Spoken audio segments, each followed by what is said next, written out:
रेवानगर येथील आदिवासी तरुणाचा खून करणाऱ्यांना अटक करा, बिरसा फायटर्सची मागणी। तळोदा प्रतिनिधी।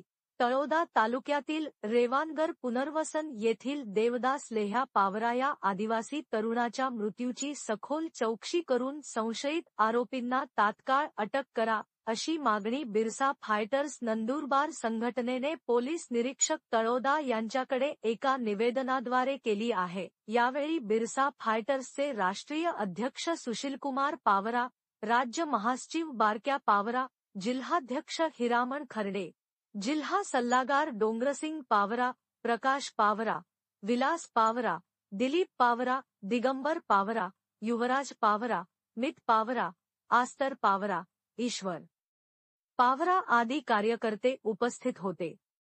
तळोदा तालुक्यातील रेवानगर पुनर्वसन येथील देवदास लेह्या पावरा या आदिवासी तरुणाची द्लेलपूर परिसरात इलेक्ट्रिक शॉक लागून मयत झाल्याची घटना दिनांक 13 जून 2024 रोजी घडली होती, अशी अफवा पसरविण्यात आली होती, परंतु त्या तरुणाचा खून झाल्याचा आरोप रेवानगर येथील ग्रामस्थांनी केला आहे।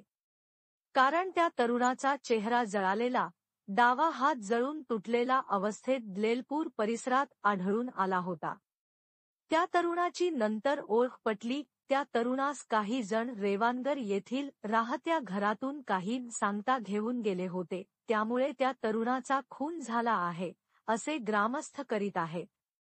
तरुणाचा मृतदेह पाहून त्याचा मृत्यू हा इलेक्ट्रिक शॉक लागून झाला नसून त्याचा घातपात केल्याचा संशय निर्माण होतो, म्हणून रेवानगर येथील तरुणाच्या मृत्यू प्रकरणाची सखोल चौकशी करून संशयितांवर कायदेशीर गुन्हा दाखल करून तात्काळ अटक करावी, हीच नम्र विनंती, अन्यथा बिरसा फायटर्स संघटनेकडून तीव्र आंदोलन छेडण्यात येईल, याची नोंद घ्यावी, असा आंदोलनाचा इशारा बिरसा फायटर्स संघटनेकडून पोलीस प्रशासनास देण्यात आला आहे।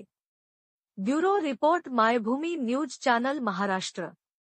रेवानगर येथील आदिवासी तळोदा तालुक्यातील रेवानगर पुनर्वसन येथील आमच्या आदिवासी एका तरुणाचा संशयित मृत्यू झालेला आहे, त्याचा खून करण्यात आलेला आहे।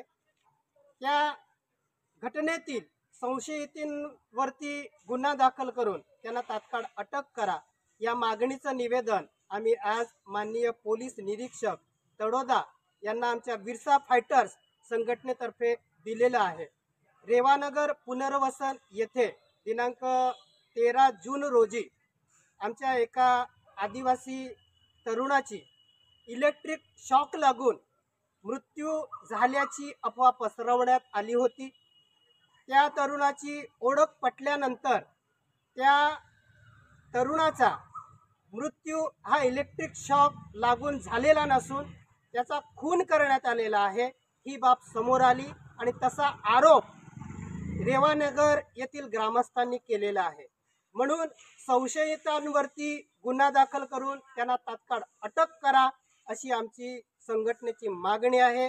अन्यथा आम्ही पोलीस प्रशासनाच्या विरोधात आमच्या संघटनेमार्फत तीव्र आंदोलन छेडणार आहोत।